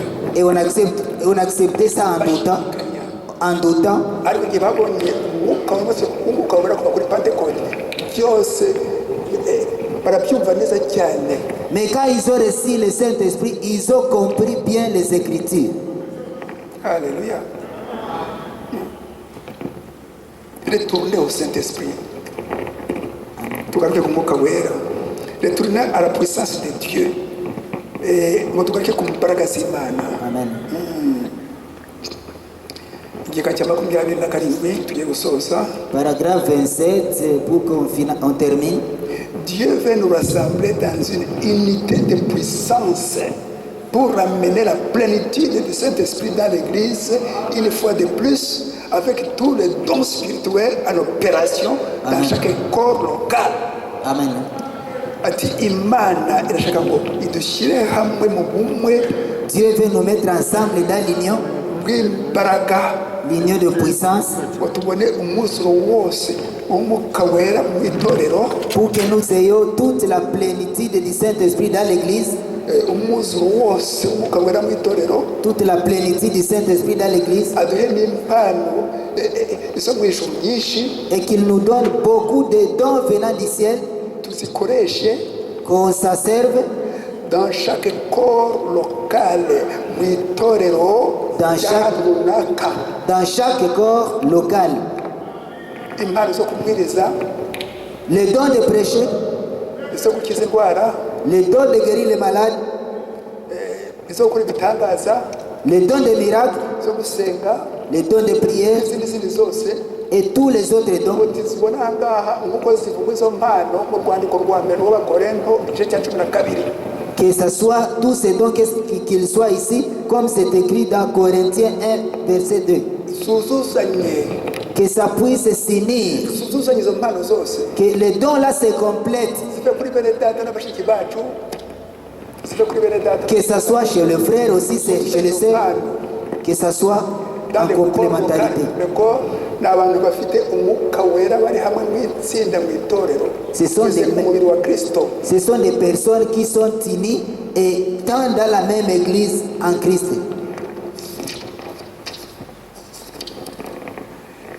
Dieu donne le Saint-Esprit à ceux qui lui obéissent, c'est vrai. Imana iha umwuka wera kuri ba bandi bayubaha. Igika cya 33. Dieu donne le Saint-Esprit à ceux qui lui obéissent, c'est vrai. Imana itanga umwuka wera kuri ba bandi bayubaha, nibyo. Bayubaha, bayikunda, bajya mu kirere cyayo. Ils aiment Dieu, ils obéissent et ils entrent dans sa présence. Mbega umuhungu wanjye, Oh, mon fils, ma fille. cya tegeko rya mbere Yesu yavuze, ukundisha Uwiteka n'umutima wawe wose. C'est le premier commandement dont Dieu dit, tu dois aimer Dieu avec tout ton cœur, de tout ton cœur. Igika cya 39. 39e paragraphe. C'est le Saint-Esprit qui peut vous dire quoi faire. Ni umwuka wera agomba kutubwira icyo twakora. C'est lui qui peut vivement toucher vos cœurs. Niwe wakora neza umutima wawe. C'est lui qui peut dévoiler vos péchés. Niwe wagaragaza ibicumuro byawe. C'est lui qui peut vous débarrasser des doutes. Niwe wavanaho gushidikanya kwawe. D'incertitude pour vous donner l'espérance. Akaguha ibyiringiro. Akaguha ibyiringiro. Une vraie assurance. C'est lui qui peut faire cela. Niwe wakora ibyo ngibyo. C'est cette personne de Dieu appelée le Saint-Esprit. Ni uwo muntu w'Imana ufite umwuka wera. Dans la prédication, umuyobozi, igika cya 36 umuntu akuhasoma Au paragraphe 36, j'aime beaucoup lire ça. ati umwuka wera niwo mugide wacu. Le Saint-Esprit, c'est lui notre guide. Iyi si iraruhije cyane, Le monde, vraiment, nta wundi wadushoboza ni umwuka wera. personne ne peut nous aider si ce n'est que le Saint-Esprit. Niwe utuyobora intambwe ku yindi, azi ahantu tuvuye, aho tugeze n'aho tugana. Il est celui qui nous conduit pas à pas, sachant d'où nous venons et d'où nous allons. Nta wundi watuyobora. Personne d'autre peut nous conduire. Ntabwo ari bishopo, ntabwo ari pasiteri, ntabwo ari indi, ni umwuka wera. Ce n'est pas le pasteur, ce n'est pas qui que ce soit, c'est le Saint-Esprit de Dieu qui peut nous conduire. Nibyo bivuzwa aha ngaha rero. C'est lui qui peut vivement toucher nos cœurs, agakora ku mitima yacu. C'est lui qui peut dévoiler nos péchés. Et tous nos péchés là, Jésus-Christ les visibilise et ça se montre grand. Alléluia.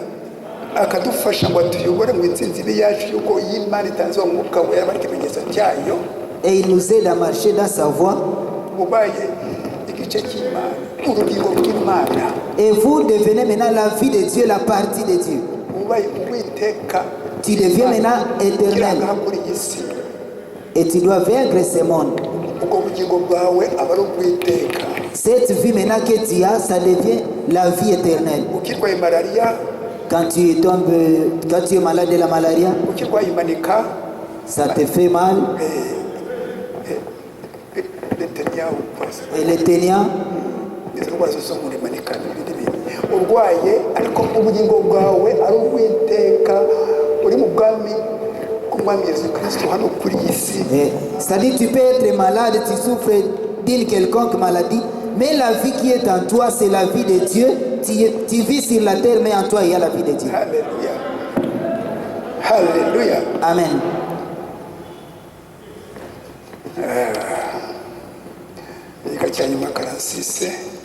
Le dernier paragraphe, le 46e paragraphe. Abandika, mwisome. 46. Ya. Manze kuvuga ibintu bimwanga. Jésus-Christ, il a été donc enlevé. Jésus-Christ, il a été enlevé. Et Jésus-Christ, yarazamuwe. Il revient sous forme du Saint-Esprit. Yaje nk'umwuka wera. uwo mwuka wera aragaruka. Yesu Kristo nta wundi. Amen. Vous ne ferez jamais entrer les gens par l'instruction. Nta kuntu bakunyuza abantu mu mwuka wera mu nyigisho za teologia. Amen.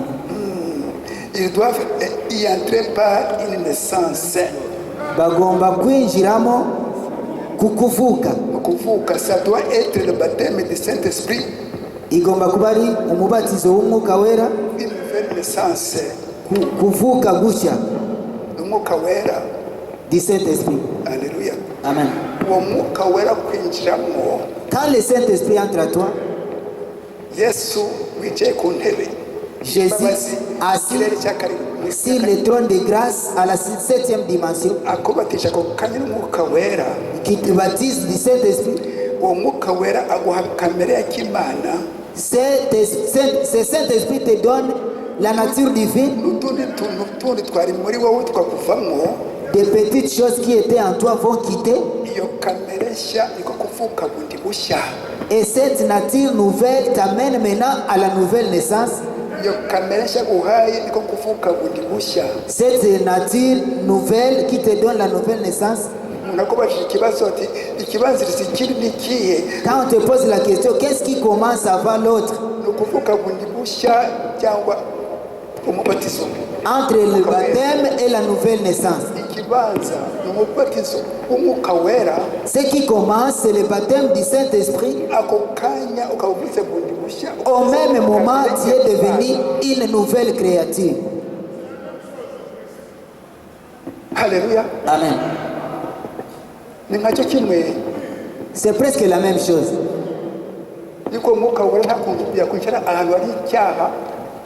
Le Saint-Esprit ne peut pas s'asseoir là où il y a le péché.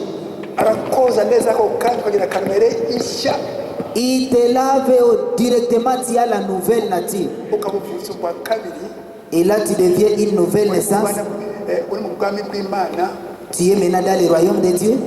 Iyo umwami Yesu Kristo yabwiye Nikodemu amusanze Et quand Jésus avait dit ça à Nicodème, muri Yohana igice cya gatatu, dans Jean 3, nta kuntu wakugera mu bwami bw'Imana utavutse bundi bushya. tu ne peux pas entrer dans le royaume des cieux si tu n'es pas né de nouveau. Aravuga ati ugomba kuvuka Et Jésus lui a ordonné, tu dois naître de nouveau. mazi no mu mwuka. Tu dois naître de nouveau. Muri Yohana igice cya gatatu. Dans Jean 3. Il ne s'agit pas des émotions. Ntabwo ari ibintu mbese ibyiyumviro de parler à langue de faire cela. Amen. Ou des signes. Ça doit être le véritable Saint-Esprit authentique Igomba kuba ari umwuka wera wa wundi wa kera. qui porte les fruits, Ifite iyera imbuto des fruits d'amour, y'urukundo, de joie, kunezerwa, de foi, kwizera, kwizera, de bonté, et bonté, ubugwaneza, la douceur, la patience et d'autres fruits. n'izindi mbuto. Ahangaha umaze ujya kuba ikintu gikomeye ko ahangaha hanze. Amen. Ahangaha hanze baravuga ngo iyo umuntu avuze nani mu ndimi afite umwuka wera. Ici, à l'extérieur, on dit celui qui parle beaucoup, il a le Saint-Esprit de Dieu. Umubwiriza kutuba akavanga agasimukira hariya akirukanka iriya. Il peut culbuter ici, il saute là-bas, on dit qu'il a le Saint-Esprit. Agasimbuka agaca hariya hagati avuze Il saute en train de crier, on dit qu'il a le Saint-Esprit de Dieu. Yesu Kristo yabivuze wenyine ati muzamenyera ku mbuto zabo muri Matayo 7:16. Dans Matthieu 7, 14, Jésus-Christ avait dit, vous les observerez sur leurs fruits. Izo mbuto nizihe nizibuzwa ahangaha. Les fruits sont lesquels? Ce sont les fruits qu'on vient de citer ici. Ariko hepfo muri Matayo 7:22 Mais en descendant Matthieu 12, 22, ati kuri musozi ambwira mwami mwami on dit, Seigneur, Seigneur, twahanuye mu izina ryawe, on a prophétisé en ton nom, ntiturukanye abadayimoni mu izina ryawe, on a chassé les démons en ton nom, twakoze ibitangaza byinshi mu izina ryawe. les miracles, nous les avons fait en ton nom. Matayo 7:23. Et là-bas, Jésus dit, Matayo 7:23. Matthieu 7, 13, Igisubizo cya Yesu la réponse de Jésus était laquelle? ati sinigeze kubamenya mwumva imbere mwankozi z'ibimwe. Je ne vous ai jamais connu, sortez devant moi.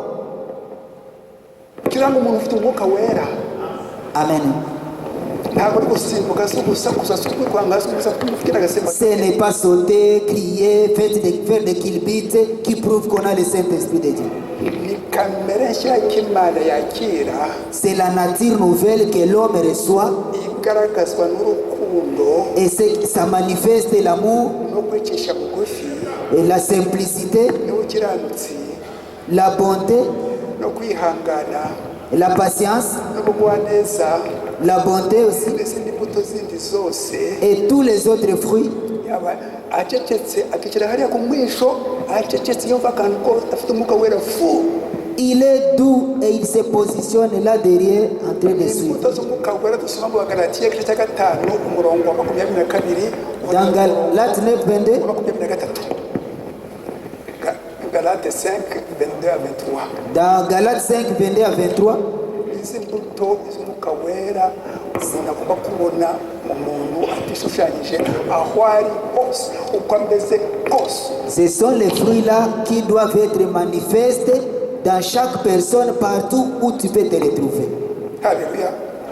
Bashiki banjye bene data, Bien-aimés frères et sœurs, twitekerezeho muri iki gihe cyose mu kirere cy'umwuka wera. pensons sur nous-mêmes pendant cette atmosphère spirituelle, Tujye mu kirere cy'umwuka qu'on entre vraiment dans l'atmosphère tubone imigisha spirituelle, y'Imana mu itorero que cela cyane remplisse cyane iyo duhuriye hamwe nk'uku nguku et surtout quand nous nous rassemblons comme ça, tugire imyiteguro mu rugo mu ngo zacu nous commençons à nous préparer à la maison twihana en se repentant, dusenga en priant. abateguraho nka nijoro Imana ibaho umugisha n'akarusho. C'est là qui se prépare le soir. Que Dieu vous bénisse. tuzangaha kare On arrive ici en temps tujye mu kirere cyo kwakira imigisha yose y'Imana y'itorero umubiri wa Kristo, et qu'on entre maintenant dans l'atmosphère spirituelle pour recevoir les dons de bénédiction venant de Dieu. turi hano cyo tugapfa gusa n'ikintu kimwe, Nous sommes ici avec un seul objectif, ni ukuvuka ubwa kabiri cyangwa se ngo twakire umubatizo w'umwuka wera. c'est naître de nouveau et recevoir le baptême du Saint-Esprit. Kigaragaza uwo mubatizo n'umuntu uhinduka akaba muri kamere akajya muri kamere nshya. Ce qui montre cela, c'est la personne qui a quitté la nature, l'ancienne nature, et elle entre maintenant dans la nouvelle nature. Ukaba uri mu gihe cyose mu kirere cy'umwuka wera. Et tous les jours de ta vie, tu restes maintenant dans la nature, dans l'atmosphère spirituelle de Dieu. Igihe cyose. Tous les jours. Bashiki banjye bene data, Mes frères et sœurs, igishambo umwuka wera yakize ku mutima. c'est ça la parole que le Saint-Esprit m'a mis à Imana cœur. ibahe umugisha. Que Dieu vous bénisse. Imana ibahe umugisha. Que Dieu vous bénisse. Mbere yo gusenga ndagira ngo dufashe muri iyi ndirimbo, Avant de prier, nous allons prendre ces cantiques. indirimbo ya 77, Le cantique numéro 72. mu gitabo cy'umugeni page 89. Dans le livre de l'épouse, page 79. Nifuza kumureba amaso mu yandi. Je désire te voir face à face. Nifuza kumureba amaso mu yandi. Je désire te voir face à face. Ndirimbira mu nzira iyobora mu mitima. Amen. Dirimbira,